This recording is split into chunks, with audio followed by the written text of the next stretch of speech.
Manega Zana Bisigo Ako Ningun Show Bido Obi Hiba Zana Bisi Bide Ka Mega Bisi Eddie Mega Bisi Ma Batan European Yade Bogomia Sa Jiao Ye Apian the Jiao Wishi Maginga Ni Mega Lambio Dagana Damana Dan the Modana Niza Rubana Mega Busy na busy yo. That the job. Sabe go Majoin Madide Bogo de Rado. Mado your penny de. You're so near it, Mega busy got two libe. Beniamia a chilo, home malelo. Hosea Dilado Mishiba woo, a two libe thing. The Bogo libe, the Joga libe thing. Why not do the laser or Ponido? And ya de Dama Jautai. ဘုန်းကြီးတို့ကြောက်ပတော့မျိုးနေမှာထမ်းတော်အပေါ်ဆုံးပဲထမ်းတော်အပေါ်ဆုံးဖြစ်တော့ရင်တရားဟောတွေပါတယ်အလှူတွေပါတွေလှင်းနေသွားတာကိုနွားလှင်းနေသွားတော့ဘုန်းကြီးစိတ်ထဲမှာပေါ့လေဒီလောက်ထမ်းပင်ထမ်းတော်တွေများနေလမ်းကိုရှိပါရဲ့လားလှေမောက်တာဘေးလမ်းကမောက်ရပါမလဲစိတ်ထဲမှာပေါ့လေကိုကမသွားမလာဖူးတဲ့အခါစိတ်ထဲမှာဒီလိုထင်မိတကယ်ထမ်းတော်သေးကိုဝင်ပြီးတော့လှေမောက်လိုက်တော့လေသူ့လမ်းနဲ့သူလှေမောက်လို့ကိုမပြီးဘူးသွားလို့ကိုမပြီးနိုင်ဘူးမဆုံးနိုင်ဘူးလမ်းတော့ပေါ်လာတာပဲသူ့လမ်းနဲ့သူအဲ့ဒါသတိရအခုလည်းပဲထမ်းတော်သေးမှာလှေမောက်တယ်လို့ပဲအဝေးကကြည့်လိုက်တော့ထမ်းတော်အုပ်ဆိုင်ပြီးတော့လမ်းမရှိဘူးတင်ရတယ်ထမ်းတော်သေးကိုဝင်ပြီးတော့လှေမောက်လိုက်တော့သူ့လမ်းနဲ့သူပဲမဆုံးနိုင်ဘူးအခုဒီမဂ္ဂပစ္စည်းတို့ဇာနာပစ္စည်းတို့ဟာစာပုတ်ရဲ့အပြင်တကြောက်ပဲရှိဝကြတစ်ခုစာတကြောက်ပဲမှဘလောက်နန်းနေတယ်ဘလောက်ခက်ခဲတယ်ဆိုတာကိုစာကအကျဉ်းချုပ်ပြီးတော့သာဟောထားတာတကယ်အစီအနှစ်အသာကတော်တော်နန်းနေခက်ခဲတယ်တရားတွေရှိနေတယ်ဒါကြောင့်လေပဲပဋ္ဌာန်းတရားသည်အဘိဓမ္မာရဲ့အနှစ်သာရဆိုတာဒါပြောအဘိဓမ္မာတရားတို့ရဲ့အနှစ်ချုပ်ကပဋ္ဌာန်းတရားဖြစ်တယ်အဘိဓမ္မာရဲ့အနှစ်သာရကပဋ္ဌာန်းအဘိဓမ္မာရဲ့အနှစ်ချုပ်ကပဋ္ဌာန်းပဲဒီတော့ဘုန်းကြီးပြောရှင်တာကပဋ္ဌာန်းရွက်ဖက်တဲ့ပုဂ္ဂိုလ်ပဋ္ဌာန်းရွက်ဖက်ပြီးတော့ပူဇော်နေကြတဲ့ပုဂ္ဂိုလ်တွေစာတကြောက်ဆိုတော့အကျဉ်းကလေးပဲလို့သူတို့ညာနဲ့သူတို့အသိဒီလောက်ပဲသိမှာဒီစာတစ်လုံးတစ်လုံးမှာဝကြတစ်ခုမှာပေါ့ဘလောက်ထိအဓိပ္ပာယ်ပါတယ်ဘလောက်ထိနန်းနေတယ်ဘလောက်ထိခက်ခဲတယ်ဆိုတာကိုမသိနိုင်ကြဘူးအပေါ်ယံကြည့်တော့စာတကြောက်ပဲအောက်မယ်ဟောပြောတဲ့အခါဟောပြောလို့မကုန်းနိုင်အောင်များပြပါတယ်လို့ပြောလို့ဒီတော့မဂ္ဂင်္ဂာနိမဂ္ဂသံပြုတ်ဒနာသံပြုတ်တကနာဓမ္မနာ Dan the Modana Ninza Rubana Mega busy na busy or Bibi Mega busy. Do Megan Gani so de Popo. Hello, point down, your paper. Megan as a mega inga. May inga a say pay. Naku she de, Shikushi. Nakuga bale, Chikuga bale. Nakuga Nama deity, Nama Lengaba, Nama Wayama, Nama the D, Nama the Ma D. Ada Naku. Adi Naku go, Sabe Adonga, Pizingiga Malu Kodi. Naba tho, Inga she de Mapo. Naba tho, Inga net Pison de Map. Naba Shidala, Mashibula, Ye Dojilesa. Nama deity the bar. Nama Lingaba the bar. Nama Wayama the bar. Nama the D the bar. Nama the Madi the bar. Benamba Valley. Hey, Nabago, Pinzalu court. Inga Naba she did that Tabazi, Inga Tabazi, Inga Naba she did at the job. Pising Giga Meluco. Inga Naba she did at the job. Pising Giga Meluco. Now living now. Peter now sabe a lonely ma. Boba Baga Met. Boba Baga Mesuda. We better na Nyangu Bloda Babi.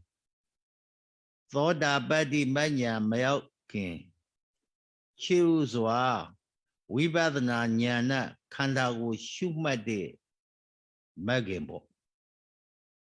Aku Yogi Mia. They are Shumane a car. Pizingiga Mesu de Magin Nabane Shumaya.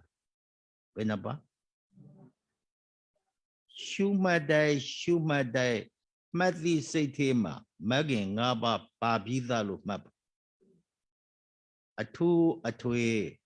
doing is the Amalobu. Twede to do, wepan Senzan is the Amalobu. Masigale the Shema Magin Naba a bit song Babida. The Boba Yela. Message the Shema Magin Benaba. Pamagin really. Tama deity, Tama Lengaba, Tama Wayama, Tama the D, Tama the Madi.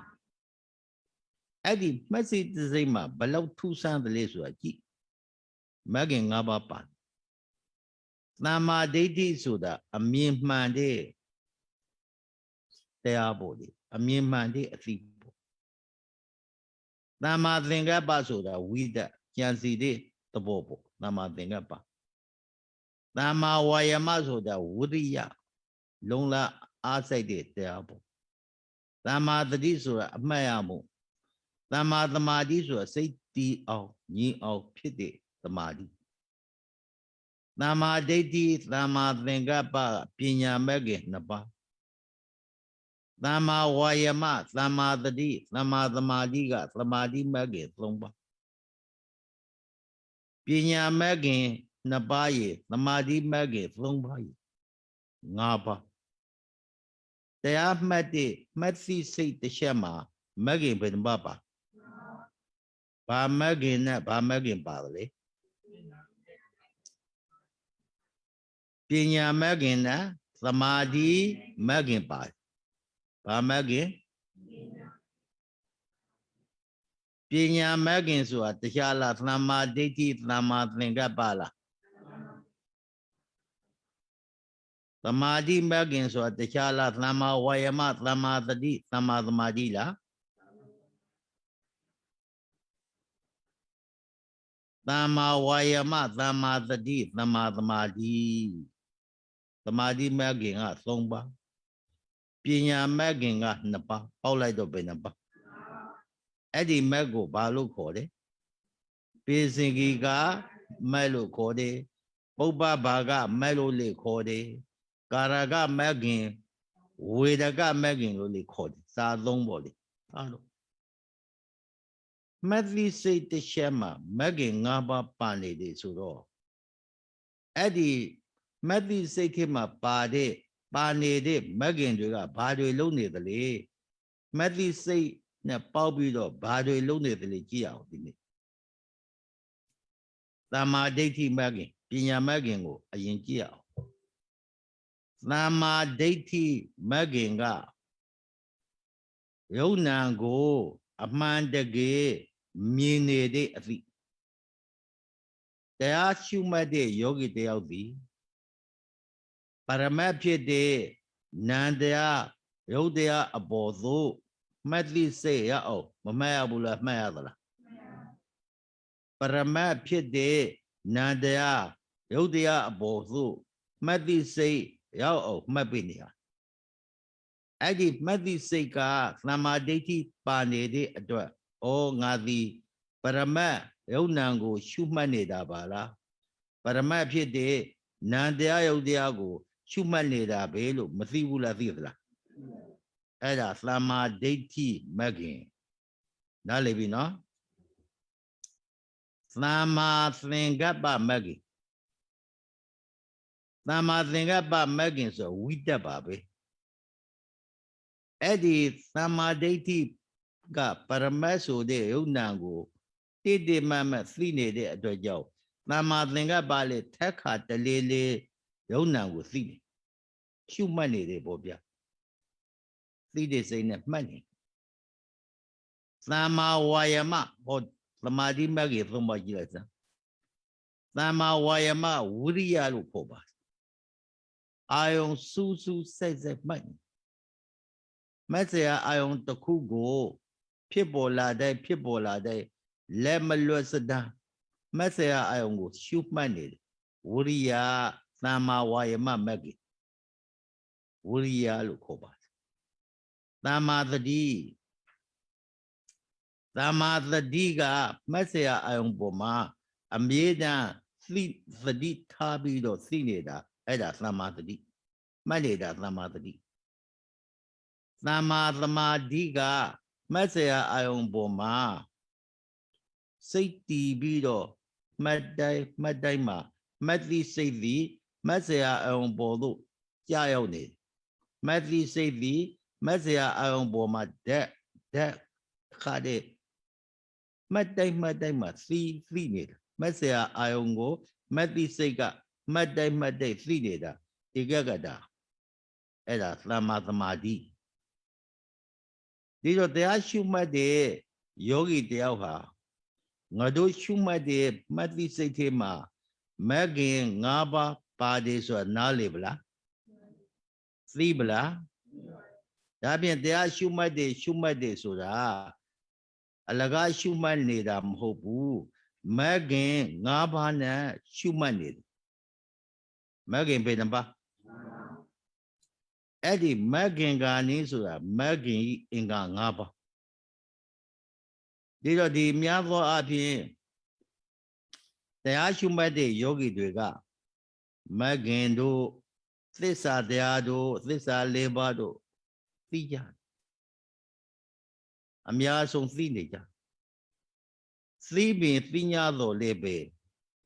Eddie Magin, Nabana, the Ashumayada la. Yande Flombaga, baby on it. Lama Waza, Lama Kamanda, Lama Asiwa, Hodi Magin Flombaga, Magin Shibalu Body, no? Payaga, Bodaga, Magin Shibalu Mobula. Dido, Ku Magin Nabana, we better not Shuman lady so gay. Yande Magin Flomba baby on it. Okay. Baby on it. Lama Waza, Lama Kamanda, Lama Asiwa so de, Yandi Maggie from baby on it. Adding about him, Mabadi Budi. သမ္မာဝါစာဆိုတာကောင်းတဲ့စကားဟုတ်လားမကောင်းတဲ့စကားကိုမပြောဘူးကောင်းတဲ့စကားကိုပြောရင်သမ္မာဝါစာဖြစ်တယ်သမ္မာကမ္မန္တဆိုတာကောင်းတဲ့ကုသိုလ်အလုပ်တွေကိုလုပ်ရင်သမ္မာကမ္မန္တမဂ္ဂင်ဖြစ်တယ်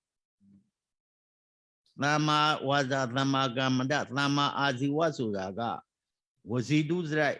ကာယဒုစရိုက်3ပါးဝစီတုစရိုက်4ပါးကိုပေချလိုက်လို့ရှိရင်ပေသက်လိုက်လို့ရှိရင်သမ္မာကမ္မန္တမဂ္ဂင်ဖြစ်တယ်ကဲစဉ်းစားပါဝိပဿနာတရားအားထုတ်တဲ့ယောဂီတွေမနက်စောစောစီစီကကိုးပါးသီလခံယူစောင့်တည်ထားပြီးပြီအဲ့ဒီကိုးပါးသီလခံယူစောင့်တည်တဲ့အခါမှာစဉ်းစားနော်သမ္မာဝါစာသမ္မာကမ္မန္တသမ္မာအာဇီဝသမ္မာဝါစာဆိုတာကောင်းတဲ့စကားကိုပြောတယ်သမ္မာဝါစာဖြစ်တယ်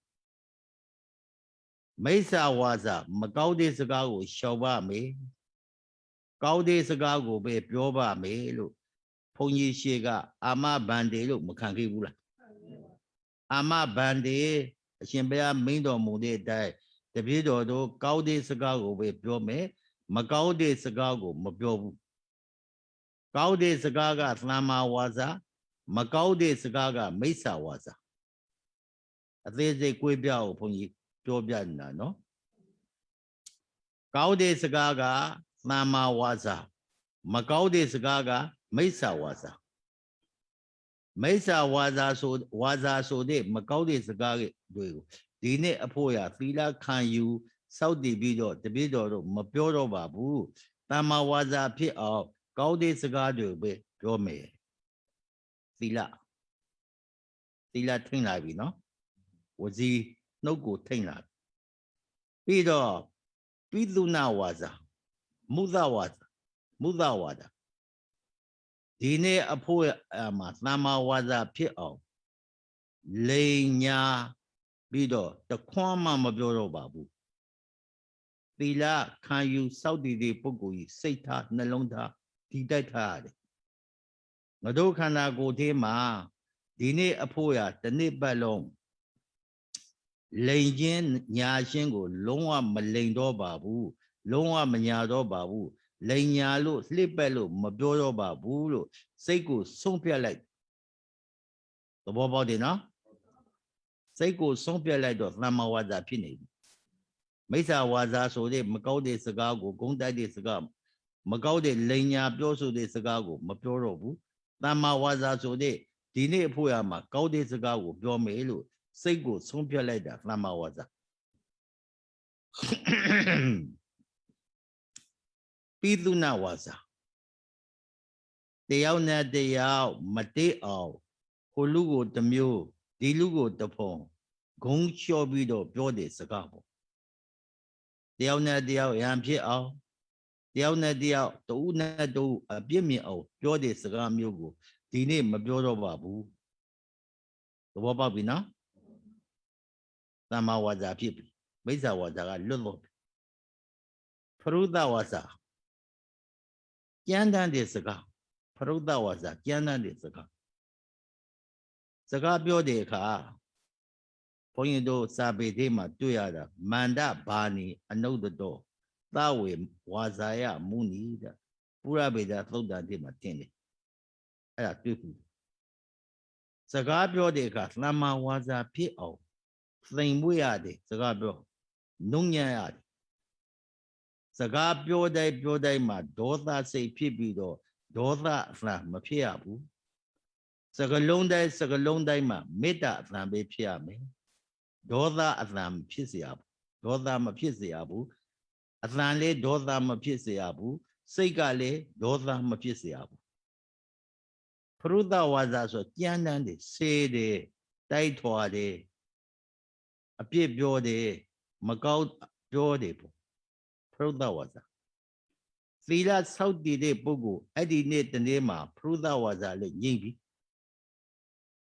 နော်သမ္မာဝါစာမိစ္ဆာဝါစာအကုန်လုံးပေလိုက်ပြီသံဖက်ပလာပဝါစာသ သီလခံယူစောင့်တည်လိုက်တဲ့ယောဂီတယောက်ဟာယုံညံ့တဲ့စကားစိန်ဖြင်းတဲ့စကားအကျိုးမရှိအာလဟတအရှင်ကုန်နေတဲ့စကားမျိုးတွေကိုမပြောရဘူးမှတ်တာအဲ့ဒါဝစီကံ၄ပါးဘာကံ၄ပါးဝစီကံ၄ပါးကဘာလဲမုဒဝါဒပိသုနာဝါစာပရုဒဝါစာသံဘပလာပဝါစာမုဒဝါဒဆိုတာဘာလဲပိသုနာဝါစာဆိုတာဂုံတိုက်တယ်နော်ပရုဒဝါစာဆိုတာသံဘပလာပဝါစာဆိုတာအကျိုးမရှိတဲ့စကားအဲ့ဒီ၄ခုကိုခြောက်လိုက်လို့ရှိရင်ဝစီဒုစရိုက်ငြိမ့်ပြီးတော့မတော်ဘူးလားအဲ့ဒီဝစီဒုစရိုက်မကောင်းတဲ့ဒုစရိုက်ငြိမ့်ပြီးတော့သုစရိတ်တာဖြစ်လာကောင်းတဲ့စကားဝစီဒုစရိုက်၄ပါးကိုခြောက်ကြည့်လိုက်တဲ့အတွက်ကြောင့်သမ္မာဒိဋ္ဌိသမ္မာဝါစာဆိုတဲ့ကောင်းတဲ့စကားသမ္မာဝါစာမဂ္ဂင်နဲ့ပြည့်စုံတော့အဲ့ဒါသီလလို့ခေါ်ကာယဒုစရိုက်၃ပါးပါဏာတိပါဒအဒိဏဒါနာကာမေတုမစ္ဆာစာကာယဒုစရိုက်၃ပါးကိုရှောင်ကြည်လိုက်တယ်ဝစီဒုစရိုက်၄ပါးကိုရှောင်ကြည်လို့ရှိရင်သမ္မာကမ္မန္တဆိုတဲ့သမ္မာကမ္မန္တဆိုတဲ့ကောင်းတဲ့အလုပ်ဖြစ်လာမှန်ရလားသမ္မာအာဇီဝဆိုတာဒီဒုစရိုက်တရားတွေအကုန်လုံးဖေချပြီးတော့နေလို့ရှိရင်သမ္မာအာဇီဝဖြစ်တယ်သမ္မာဒိဋ္ဌိသမ္မာဝါစာသမ္မာကမ္မန္တသမ္မာအာဇီဝဒီမဂ္ဂင်၃ပါးကသီလထေကိုမနေ့ကခံယူစောင့်တည်ပြီးသားဖြစ်ပါတယ်သီလထေပါပြီးသားသီလထေကိုပါတော့ပြီနားလည်ပြီနော်ဒါကြောင့်တရားရှုမှတ်တဲ့အခါမဂ္ဂင်၅ပါးကိုဥတည်ချက်ထားပြီးတော့ရှုမှတ်ရမှတ်စရာအာယုံအပေါ်မှာမှတ်သည့်စိတ်အပေါ်မှာမဂ္ဂင်၅ပါးပါမဂ္ဂင်၅ပါးဥတည်ချက်ထားပြီးတော့သမ္မာဒိဋ္ဌိခေါင်းဆောင်ပြီးတော့ရှုမှတ်ပြန်ပြီးတော့ရှင်းပြအောင်မယ်တခုတရားရှုမှတ်တဲ့ယောဂီတယောက်မှာသမ္မာဒိဋ္ဌိနဲ့သမ္မာသတိနှစ်ခုသမ္မာဒိဋ္ဌိဆိုတာအမြင်မှန်တယ်သမ္မာသတိဆိုတာအောက်မေးကောင်းတဲ့တရားကောင်းတဲ့အာယုန်တွေအောက်မေးသမ္မာဒိဋ္ဌိနဲ့သမ္မာသတိဟာတရားရှုမှတ်တဲ့ပုဂ္ဂိုလ်အဲ့ဒီမဂ္ဂင်နှစ်ပါးတည်းမှာဘေမဂ္ဂင်ကစပြီးတော့ရှုမှတ်ရမှာလေဘေမဂ္ဂင်နဲ့စပြီးတော့တရားရှုမှတ်ရမှာလေသမ္မာဒိဋ္ဌိနဲ့ပဲရှုမှတ်ရမှာလားသမ္မာသတိနဲ့ပဲရှုမှတ်ရမှာလားအဲ့ဒီယူဆကလေးတွေတိင်္ဂပါယင်္ဂပါမှန်သမ္မာဒိဋ္ဌိပုရိဇာတာဖယားဟောပြီသမ္မာဒိဋ္ဌိပုရိဇာတာသမ္မာဒိဋ္ဌိအမြင်မှန်မှသမ္မာသတိဆိုတဲ့တရားရှုမှတ်လို့ရတယ်သမ္မာဒိဋ္ဌိအမြင်မမှန်ရင်သမ္မာသတိဘလို့မှမဖြစ်လာတော့မှန်ပါရဲ့လားဓမ္မစကြာတိမှာပြန်ကြည့်စာလာကတိကမဂ္ဂင်၈ပါးကိုစကတိကသမ္မာဒိဋ္ဌိကစပါတယ်ဒါကြောင့်သမ္မာဒိဋ္ဌိပုရိသတာတရားရှုမှတ်တဲ့ယောဂီတယောက်သည်ပရမတ်သဘောကိုအမှန်မသိအမှန်မမြင်ဘေးနဲ့သတိပလောက်ပဲရှုမှတ်မျက်စိကန်းနေတဲ့လူတယောက်မျက်ကန်းလမ်းလျှောက်သလိုပဲဖြစ်နေလိမ့်မယ်မှန်ပါရဲ့လားဒါကြောင့်သမ္မာဒိဋ္ဌိဆိုတာကအမြင်မှန်တရားကိုအရင်သိပြီးမှသတိနဲ့ထားပြီးတော့ခန္ဓာကိုယ်ကိုရှုမှတ်ရတာဖြစ်တယ်ဘာကိုဥတည်ချက်ထားရမှာလဲသမ္မာဒိဋ္ဌိကိုအမြင်မှန်တဲ့ပရမတ်ယုတ်နံကိုသိတဲ့သမ္မာဒိဋ္ဌိ ပရမယုံနာကိုသိမှဩဒါကိုရှုမှတ်ရမှာပဲယုတ်တရားကိုရှုမှတ်ရမှာပဲနာမ်တရားကိုရှုမှတ်ရမှာပဲလို့သတိနဲ့ရှုမှတ်လို့ရနားလည်ပြီနော်သမ္မာဒိဋ္ဌိကောက်ဆောက်တယ်လို့မှတ်ထားပါရှုမှတ်တဲ့အခါသတိကကောက်ဆောက်ပြီးတော့ရှုမှတ်တယ်ဟုတ်ကလားသိတဲ့အခါသမ္မာဒိဋ္ဌိကအမြင်မှန်သိအောင်လုပ်ပေးထားတော့ဒီတော့ခုနကပြောတယ်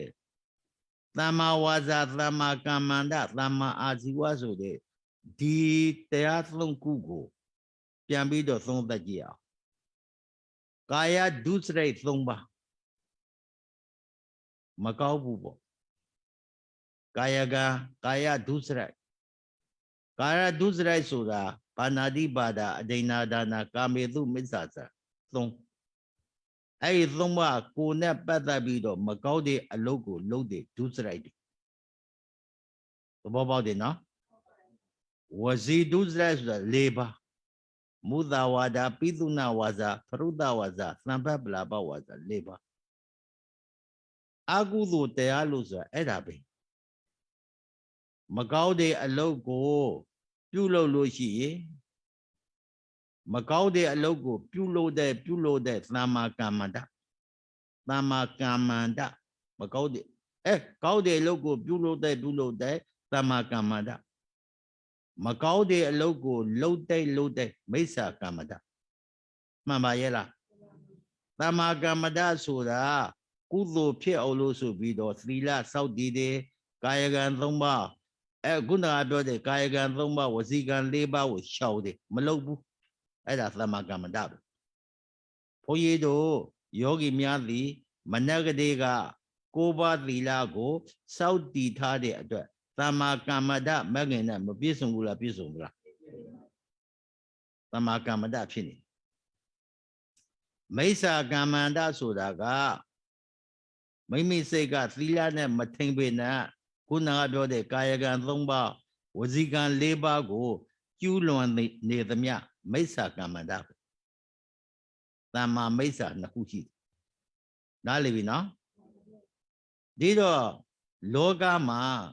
လူတွေဟာကောက်တဲ့သမ္မာကမ္မန္တလုပ်ငန်းမကောက်တဲ့မိစ္ဆာကမ္မန္တလုပ်ငန်းဒီနှစ်ခုကိုကျူးလွန်နေကြတယ်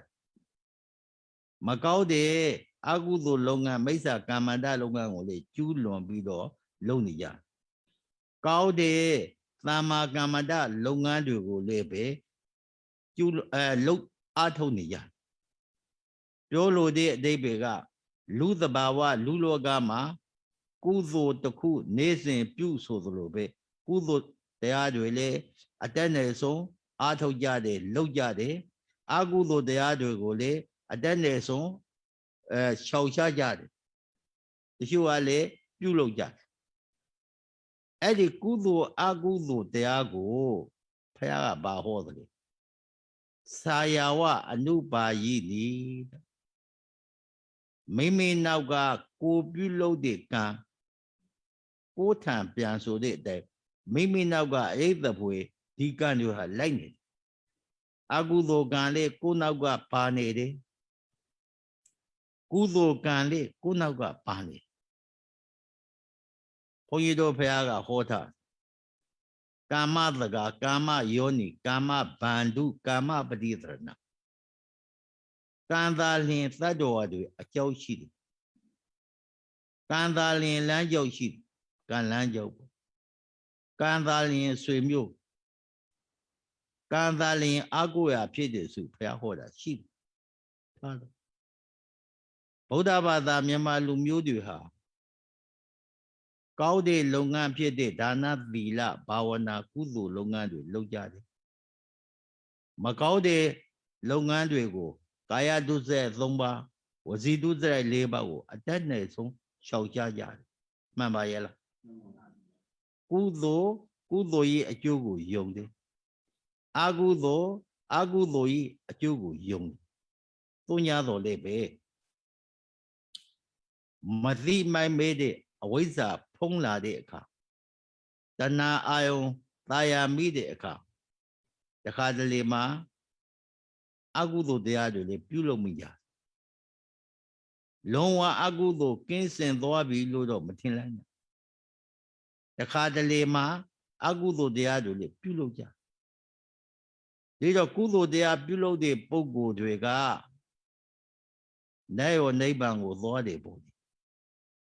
အကုသိုလ်တရားပြုလုပ်တဲ့ပုဂ္ဂိုလ်ကအပေလေးပါရောက်စေတတ်တယ်ဆိုတာသိပြီးသား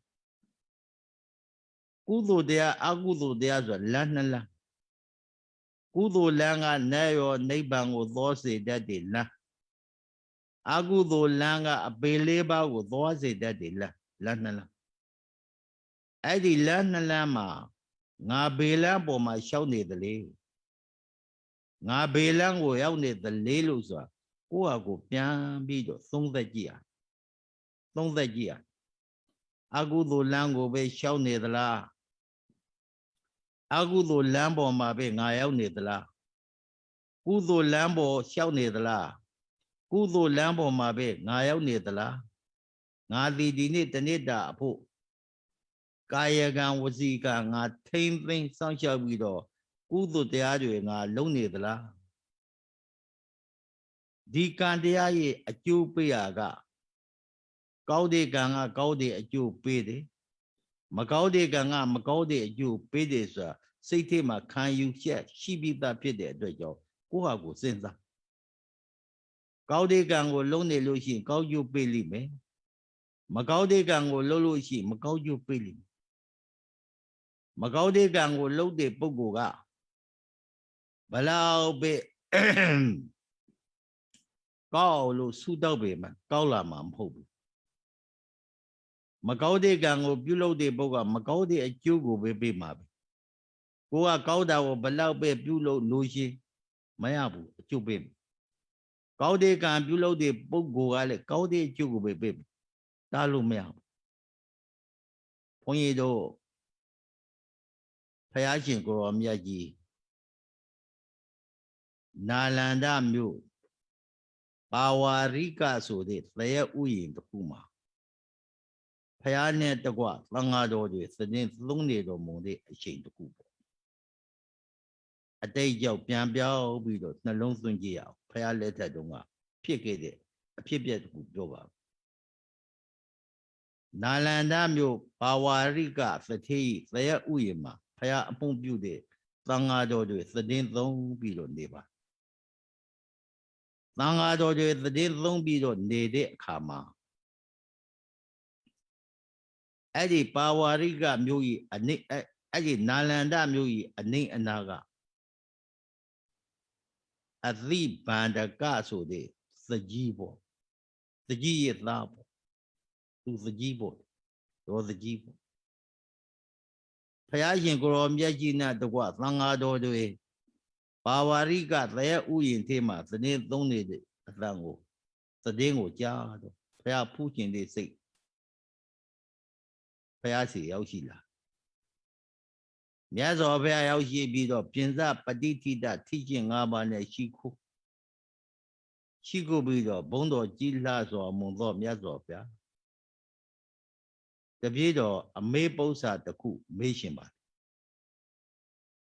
ဘုရားလက်ထက်တုန်းကဝါဒဘုံဆုံးမြတ်စွာဘုရားတော်တော်ကိုဖြည့်ရှင်းပြီးတော့ဟောနေရမေးပါတာရဲ့ကတပည့်တော်တို့ဗျာမဏဆိုတဲ့ပုံသားတွေကရေငုပ်ပါတယ်ဗျာမိကိုပူဇော်ပါတယ်ဗျာရေငုပ်တယ်မိပူဇော်တယ်အဲ့ဒီရေငုပ်ပြီးတော့မိပူဇော်လို့ရှိရင်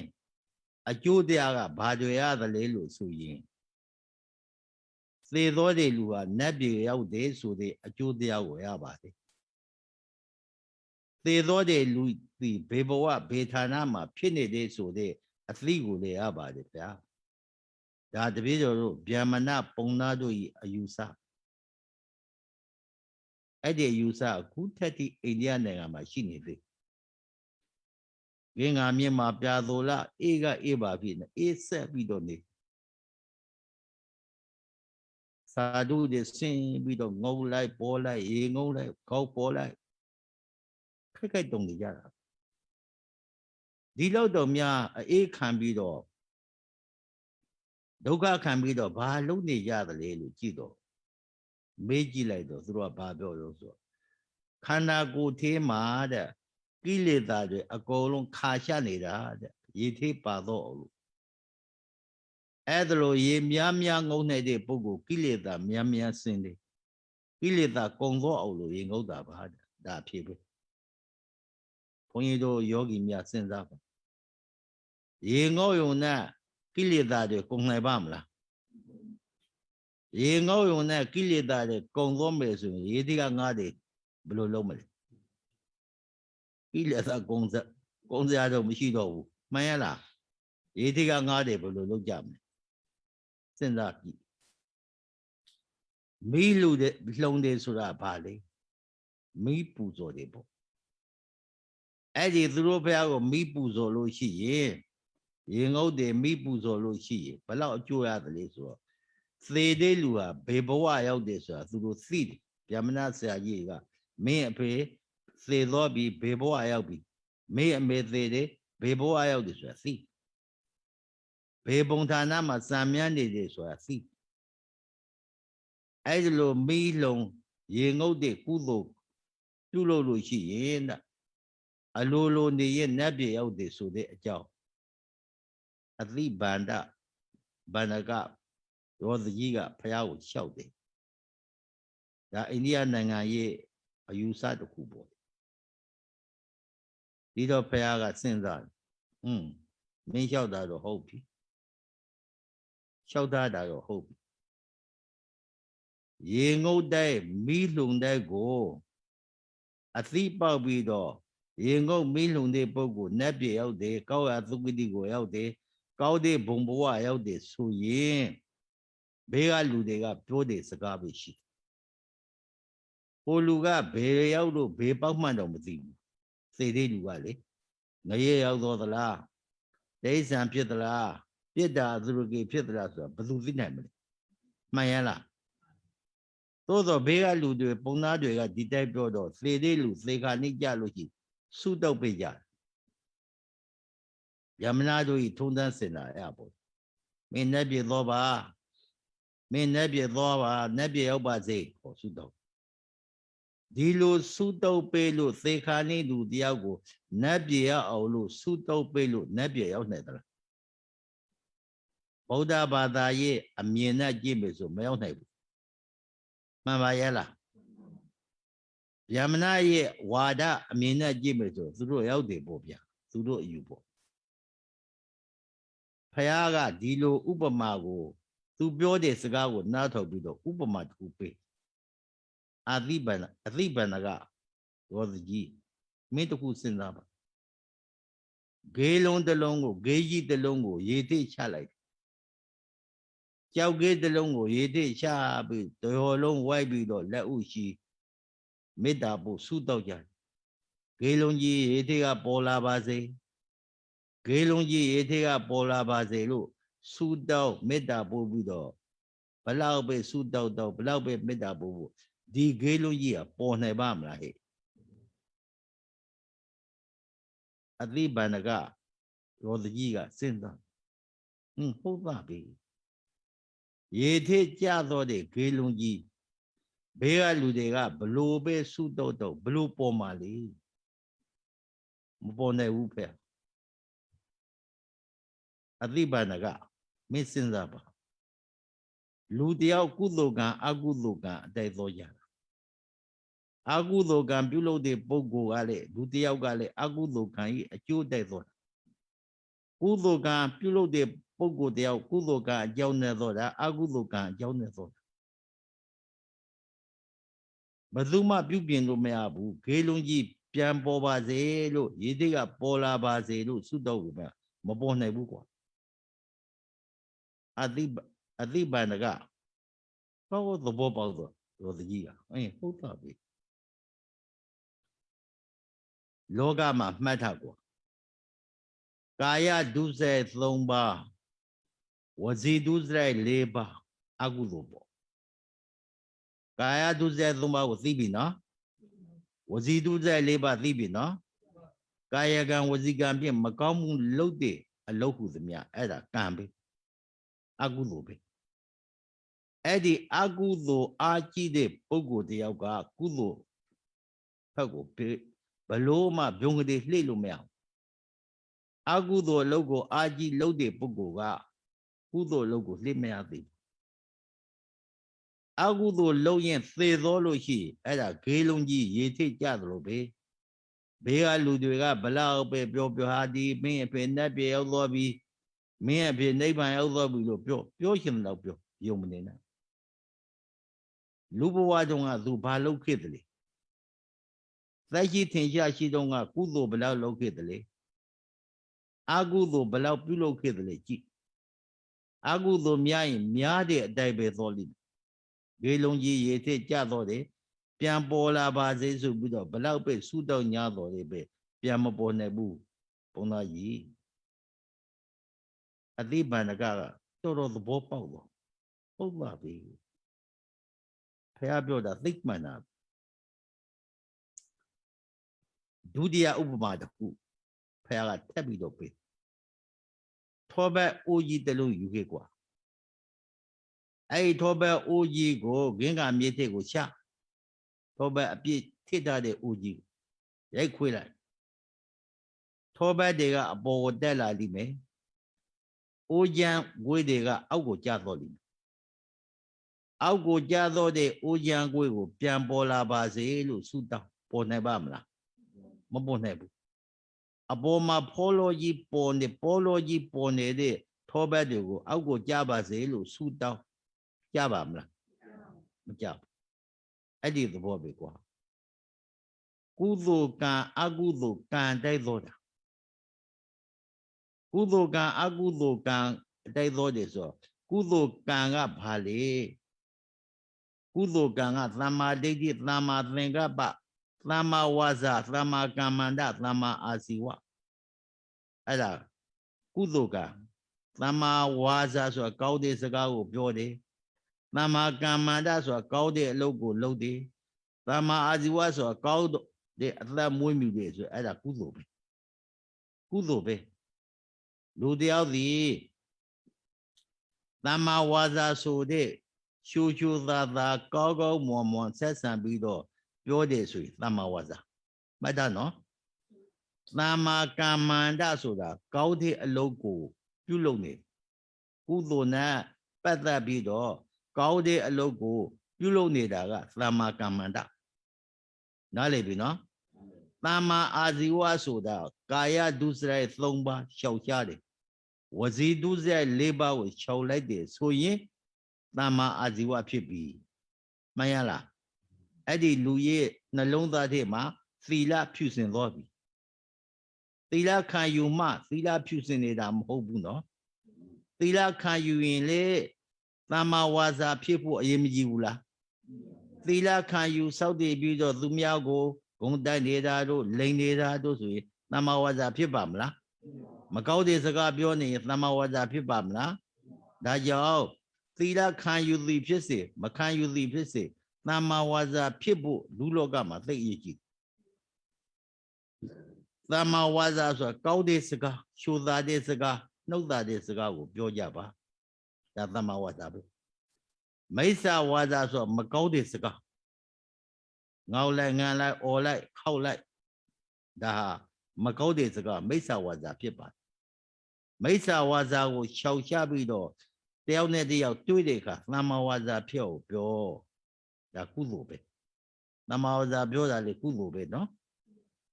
သမ္မာဝါစာသမ္မာကမ္မန္တကောင်းတဲ့အလုပ်ကာယဒုစရိုက်3ပါးဝစီဒုစရိုက်4ပါးကိုရှောင်လိုက်လို့ရှိရင်မကောင်းတာကိုရှောင်လိုက်လို့ရှိရင်ကောင်းတဲ့အလုပ်မပေါ်လာဘူးလားဝစီဒုစရိုက်4ပါးကာယဒုစရိုက်3ပါးဝစီဒုစရိုက်4ပါးရှောင်လိုက်ရင်သမ္မာကမ္မန္တသမ္မာအာဇီဝဆိုတာအဲ့ဒါရိုးသားသားလှုပ်ရှားနေတာသမ္မာအာဇီဝပဲမိစ္ဆာအာဇီဝကိုပေသက်ပြီးတော့ယင်သမ္မာအာဇီဝဖြစ်လို့ရှိရင်အကုသိုလ်တရားတွေအကုန်လုံးပေကုသိုလ်တရားတွေဖြစ်တယ်သမ္မာဝါစာကုသိုလ်သမ္မာကမ္မန္တကုသိုလ်သမ္မာအာဇီဝကုသိုလ်တွေမဖြစ်ဘူးလား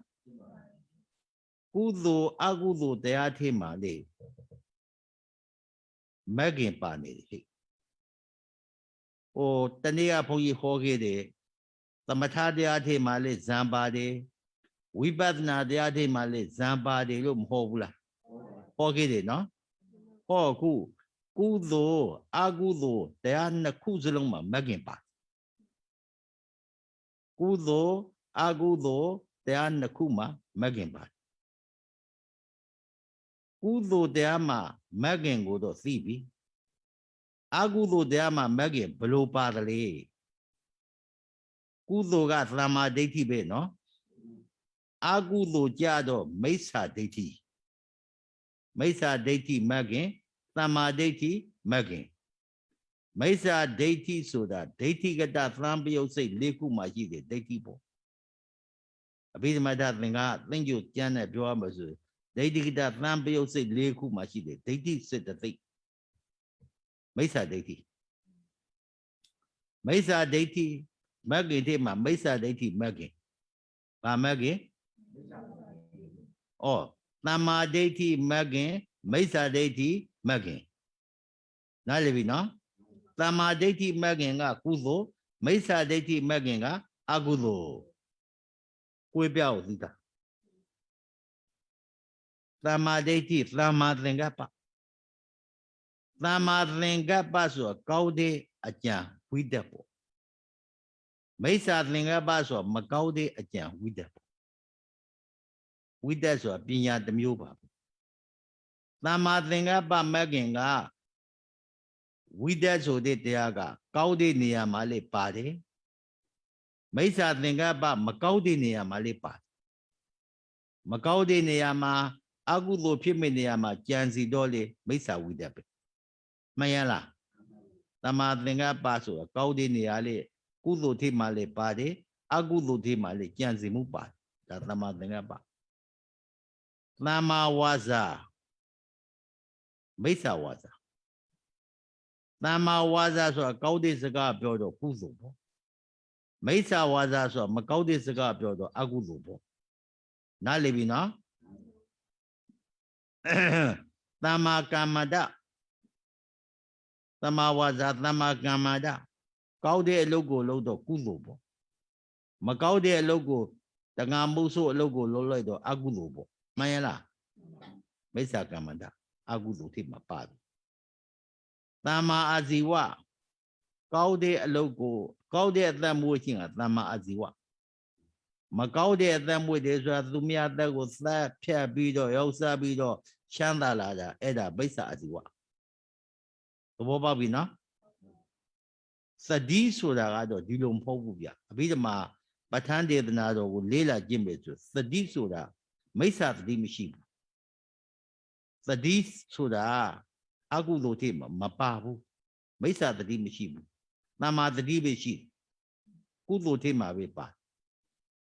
အဲ့ဒီပဋ္ဌာန်းဒေသနာတော်အဖွင့်ထဲမှာဘာပြောကြတယ်လဲဆိုတော့သတိဆိုတာတဲ့ဒေါရ6ပါးကတကားမှုနဲ့တူတယ်ဥပမာပေးမယ်နော်သိချမှတ်ခန္ဓာကိုယ်ကြီးခမည်းတော်ကျုပ်တို့ခန္ဓာကိုယ်ကြီးကအိမ်ကြီးသပွေအိမ်နဲ့တူဟောဒီတရားဂမတို့ဘုန်းကြီးတို့ခန္ဓာကိုယ်ကအိမ်နဲ့တူနှလုံးသွင်းကြည့်အဲ့ဒီအိမ်မှာပဒင်းပေါက်တကားပေါက်6ပေါက်ဖောက်တာလေဝင်လေထွက်ကောက်အောင်ဆိုပြီးတော့တကားပေါက်6ပေါက်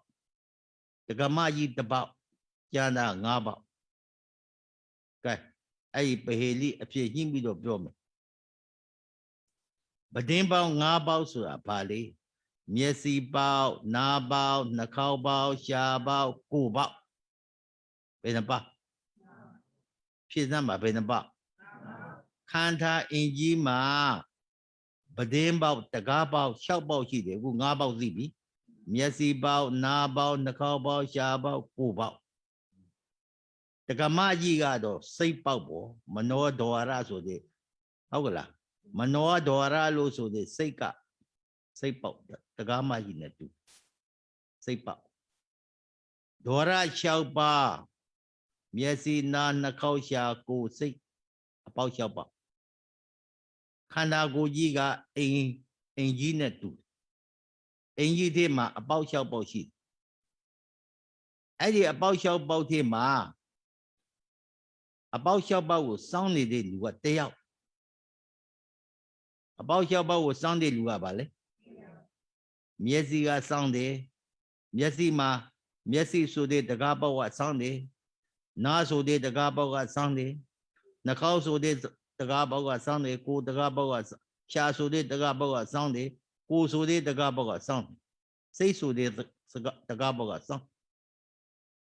အဲ့ဒီတကမှုနဲ့တူတဲ့သတိကဘာကိုစောင့်နေတယ်လဲခန္ဓာကိုယ်ထဲမှာရန်သူတွေမဝင်အောင်လို့ကိလေသာရန်သူတွေမဝင်အောင်လို့သတိဆိုတဲ့တကားမှုကစောင့်နေရတယ်မှန်ပါရဲ့လားသတိစေတသာသတိနဲ့ရှင်တဲ့စိတ်နဲ့စောင့်နေအိမ်တစ်လုံးမှာတကားပေါက်တွေပိတ်ပြီးတော့တပေါက်ဖွင့်ပြီးတော့အပြင်ကရန်သူတွေမဝင်နိုင်အောင်စောင့်နေတယ်လို့ပေါ့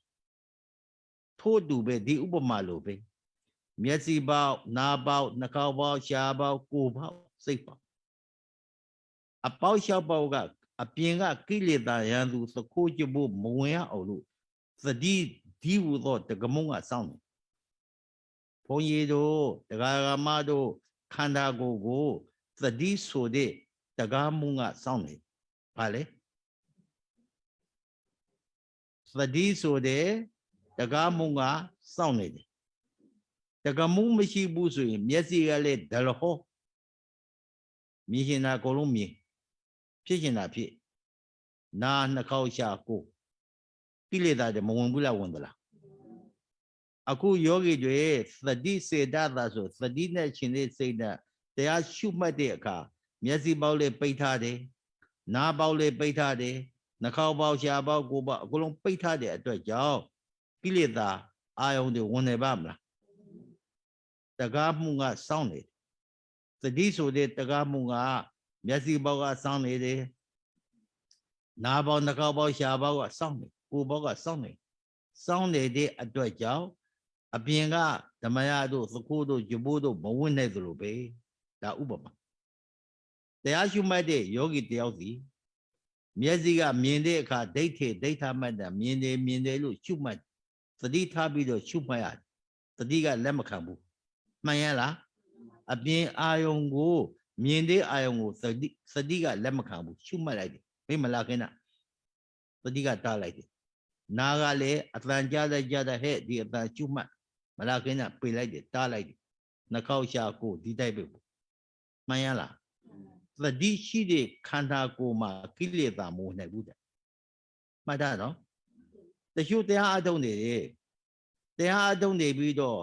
သတိလက်လွတ်နေတဲ့အချိန်မှာကိလေသာတွေဝင်ရှင်တဲ့ဒလဟောဝင်နေအတော်ကြာမှသိတာဟာကိလေသာတွေဝင်နေပြီကိလေသာတွေငါခန္ဓာရောက်နေပြီဆိုတာသိလားဒါကြောင့်လေပဲတရားအထုတ်နေတဲ့ပုဂ္ဂိုလ်တွေရဲ့စိတ်တစ်ခါလွန့်တယ်တစ်ခါအာယုံကိုပြေးပြီးတော့သောတယ်အာယုံပေါ်မှာရောက်တော့တယ်ဆိုတာလက်တွေ့အထုတ်တဲ့ပုဂ္ဂိုလ်တွေစိတ်ကိုထင်ရခဲ့တယ်ဆိုတော့မပြောဘူးလားအဲ့ဒါဘာလဲသတိအားနေလို့စိတ်ကအပြေးအာယုံကိလေသာနဲ့ပေါက်ပြီးတော့သိတော့သတိအားကောင်းတဲ့ပုဂ္ဂိုလ်မှာကိလေသာနဲ့စိတ်နဲ့ဟုတ်လားမပေါက်တော့ဘူးကိလေသာစိတ်နဲ့မပေါက်တော့ဘူးသတိအားကောင်းနေတဲ့အတွက်ကြောင့်ခန္ဓာကိုယ်ကိုမိခန္ဓာကိုယ်ကိုသတိကလုံအောင်ထိန်းထားအပြင်ကကိလေသာတွေအဝင်မခံဘူးဒီသဘောပါပဲတရားရှုမှတ်တဲ့ပုဂ္ဂိုလ်တယောက်ဒီအပြင်ကကိလေသာအာယုန်တွေမဝင်တဲ့အောင်သတိနဲ့ထိန်းပြီးတော့ခန္ဓာကိုယ်ကိုဖြစ်ပေါ်လာတဲ့တရားတွေဒုတရားတွေနံတရားတွေကိုထက်ချက်မကွာအကုန်လုံးရှုမှတ်နေတယ်ဆိုတာသတိအကောက်လို့ပဲဘာအကောက်လို့သတိအကောက်လို့ဒီတော့ရင်ထူးဆန်းတာတခုကဘုန်းကြီးတို့တရားဂမတွေမဂ်ကင်၈ပါးဆိုတာကြားဘူးရတယ်နော်သိတယ်နော်ကြားဘူးပါတယ်အကုန်လုံးလူတဲ့မဂ်ကင်၈ပါးသိမဂ်ကင်၈ပါးကြားဘူးတော့ဒီပဋ္ဌာန်းထဲမှာမဂ်ကင်၁၂ပါးဖြစ်နေကြားဘူးသလား၁၂ပါးလို့ကြားဘူးသလားမဂ္ဂပစ္စည်းထဲမှာပဋ္ဌာန်းမဂ္ဂပစ္စည်းထဲမှာမဂ်ကင်၁၂ပါးတဲ့ကဲ၁၂ပါးဘလို့ဖြစ်တယ်လဲသမာဓိဋ္ဌိတပါးလက်ရှုမှတ်ထား သမ္မာသင်္ကပ္ပမဂ်ခင်တစ်ပါးသမ္မာဝါယမမဂ်ခင်တစ်ပါးသမ္မာသတိမဂ်ခင်တစ်ပါးသမ္မာသမာဓိမဂ်ခင်တစ်ပါးဘယ်နှပါး၅ပါးရှိပြီနော်လက်ရှိမှတ်သမ္မာဝါစာတစ်ပါးသမ္မာကမ္မတတစ်ပါးသမ္မာအာဇီဝတစ်ပါးဘယ်နှပါး၈ပါးဖြစ်ပြီနော်မဂ္ဂ၈ပါးသိပြီနော်သိပြီမဂ္ဂ၈ပါးမဂ္ဂ၈ပါးဆိုတော့နောက်ဘယ်နှပါးလို့သိ၄ပါးကဲမိစ္ဆာဒိဋ္ဌိသမ္မာဒိဋ္ဌိစัจကျင်ဖတ်တရားမိစ္ဆာဒိဋ္ဌိအကုသိုလ်မိစ္ဆာသင်္ကပ္ပဘယ်နှပါးရှိလို့၄ပါးရှိပြီနော်မိစ္ဆာဝါယမဘယ်နှပါးမိစ္ဆာသမာဓိဘယ်နှပါး၁၂ပါးကြိုက်ပလားသိပလားကဲသိရဘုန်းကြီးပြန်ပြောစမ်း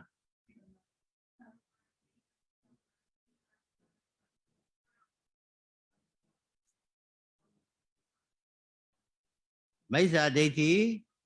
မိစ္ဆာသင်္ကပ္ပက2ပါးတိုးစေပါမပြည့်ဘူးလားမိစ္ဆာဒိဋ္ဌိမိစ္ဆာသင်္ကပ္ပ2ပါးတိုးစေပါမပြည့်ဘူးလားမိစ္ဆာဝါစာမိစ္ဆာကမ္မန္တဟုတ်လား12ပါးမပြည့်ဘူးလားအဲ့ဒါပဋ္ဌာန်းသေးမှာမဂ်ခင်12ပါးလို့ဖွင့်ပြထားဒါဘ ഹു တုဒ္ဒမကြဘူးတဲ့တရားကြားရတာပေါ့12ပါးဖြစ်တယ်စမ်းကျင်ဘက်ဖြစ်တဲ့တရားတွေပေါက်ပြီးတော့ပြထားနားလည်ပြီနော်အဲ့တော့မဂ်ခင်ကာနီဆိုတဲ့အတွက်ကြောင့်မဂ္ဂသစ္စာမဂ်ခင်ကာနီဆိုတဲ့အတွက်ကြောင့်မဂ်အင်္ဂါထိုက်တဲ့တရားက5ပါးဟုတ်လားဝိပဿနာဉာဏ်ရှုမှတ်တဲ့မဂ်ခင်5ပါးအပြည့်စုံကမဂ်ခင်10ပါးဆိုတာကိုဘုန်းကြီးတို့တရားနာပရိသတ်ဒီကနေ့ဒီလောက်နဲ့ပဲနားလည်ကြပါမနှက်ပြန်ကြမှာမဂ်ခင်အကြောင်းတွေဆက်ပြီးတော့ဟောပါမယ်ကဲတော်ကြပါစို့